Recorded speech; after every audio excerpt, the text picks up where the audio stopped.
Se van a encontrar un diagnóstico de la situación política del país.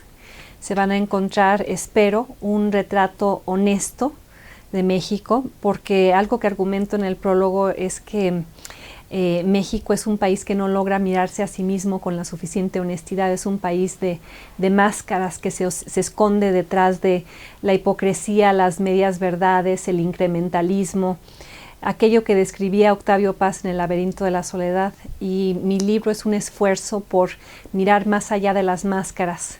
Se van a encontrar también una carta de amor al país, porque a pesar del diagnóstico a veces crudo, duro, confrontacional, escribo este libro desde un buen lugar, o sea, aquí, el corazón, porque con frecuencia se me ve como alguien que es demasiado crítico, que no ofrece alternativas, que parecería que después de leer un artículo mío solo queda apagar la luz el último que se vaya. Y quería ofrecer un contrapeso con este libro a esa visión, que hubiera crítica pero también esperanza, que hubiera crítica pero también propuesta. Se van a encontrar en este libro 10 acciones ciudadanas para cambiar al país, porque de hecho el libro nace de viajes míos constantes a lo largo de la República. Creo que el año pasado estuve en todos los estados dando conferencias y siempre hay alguien que al final se para y me dice, bueno, sí, doctora Dresser, coincido con su análisis, pero ¿y yo qué puedo hacer? Esa es la pregunta que recorre el país. Siento que hay una enorme ansiedad o deseo de participación, pero de una ciudadanía incipiente que no sabe exactamente qué hacer. Entonces, ya cansada de la pregunta, decidí que ahora iba a poder responder, pues lea mi libro, y que además me iba a poner a pensar en qué podría ser un ciudadano común y corriente para ser participativo, exigente, demandante y no solo espectador de un México polarizado, un México violento, un México que se ha vuelto para muchos el país en donde nunca pasa nada. Y como yo quiero que pase algo, quiero darle poder y quiero darle discurso y quiero darle reflexión a ese ciudadano que quiere participar y no sabe cómo, y que en el libro encontrará quizá algunas luces para saber cómo hacerlo.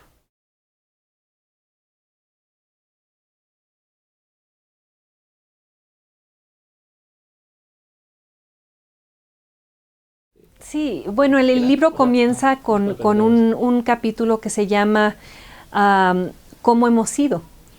Y cómo somos, un país conformista, un país discriminador, un país maleducado, un país petroidiotizado, un país de privilegios.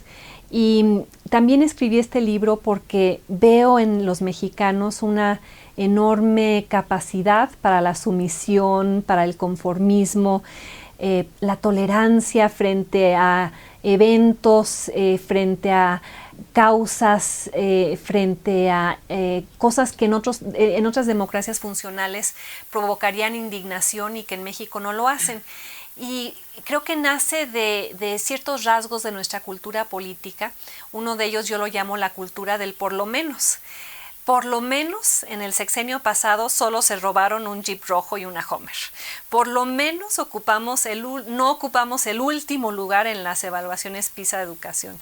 Por lo menos el aeropuerto de la Ciudad de México es menos malo que el de Ruanda.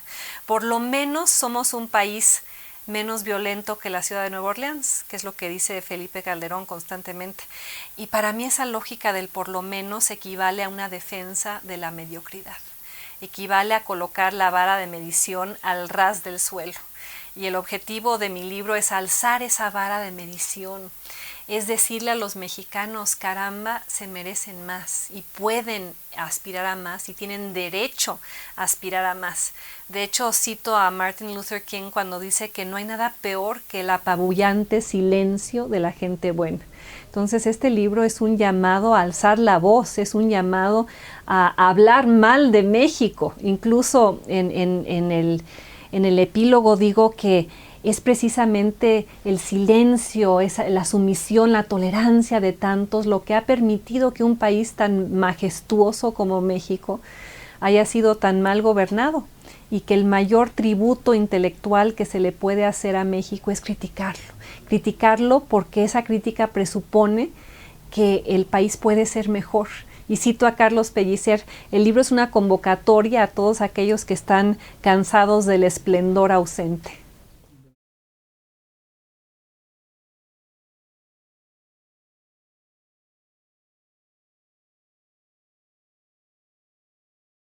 Mira, yo soy hija única y mi padre murió junto con mi hermana en un accidente cuando yo era muy pequeña. Entonces me volví hija única por azar del destino y mi mamá se iba a trabajar y yo me quedaba en casa leyendo. Desde los 6 años he sido una lectora voraz. Recuerdo que el primer libro que me compraron fue Mujercitas. Y el sentido de emoción de poseer por primera vez un libro. Y pues soy coleccionista también de libros, leo vorazmente, leo probablemente más ficción que ciencia política, porque a mí me importan mucho las palabras. Quizá otros columnistas logran escribir sus columnas en un par de horas sentados ahí frente a la computadora. A mí me toma tanto tiempo, hago investigación, pienso en la metáfora adecuada, en cómo en el ritmo incluso de las oraciones, en cómo se enlazan los párrafos, en cómo esa columna pueda ser algo memorable por la imagen que evoca. Yo en la literatura encuentro lenguaje para mi labor como politóloga. Cuando yo le digo a mis alumnos es que Felipe Calderón es el Gulliver mexicano y puedo describir a través de la novela de Jonathan Swift cómo hay un presidente en México atado al suelo por intereses fácticos, por esas redes que han construido, que han hilado, tejido a lo largo de los años liliputenses muy poderosos como el Bester Gordillo o Carlos Slim o Carlos Romero de Champs. Yo sé que en 50 años mis alumnos se van a acordar de Calderón como el Gulliver mexicano. Y yo creo que de ahí mi vocación por tratar de unir la literatura con la ciencia política para contar una historia. Dice Errol Morris, el documentalista muy famoso, que la gente piensa en función de narrativas, de historias. Entonces yo en cada columna o en cada libro trato de contar una historia y que esa historia sea una historia memorable, una historia con personajes con los cuales mis lectores se puedan identificar. Y además pienso, como creo que lo decía Carlos Fuentes, que la única verdad, la verdadera verdad del mundo se encuentra en la literatura y en el cine. Y también por eso a mis alumnos les paso muchas películas. Esta semana estamos viendo Missing de Costa Gabras porque estamos estudiando el autoritarismo latinoamericano. Entonces también hay referencias en mi libro al cine, a películas, a El paciente inglés. El libro hace mucho énfasis en eso que dice Catherine en el paciente inglés, que nosotros somos los verdaderos países, no los nombres de los hombres poderosos, no los límites marcados en los mapas. Y de ahí que el libro se llame El país de uno, porque nos pertenece. Este libro también es una invitación a la reapropiación ciudadana de un país secuestrado por monopolistas rapaces y gobernadores venales y líderes políticos impunes como Humberto Moreira. Para mí leer es existir. Yo no podría imaginarme un mundo sin libros. Siempre tengo 10 al lado del lugar donde duermo y siempre estoy pensando en el siguiente que voy a leer. Yo no podría existir si no leyera, no podría escribir si no leyera.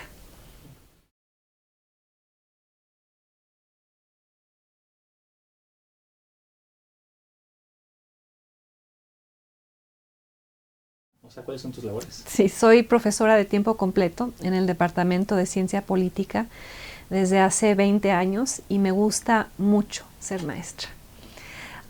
Hay otros académicos a quienes no les gusta. Para mí es una fuente de energía, de vitalidad, de retroalimentación.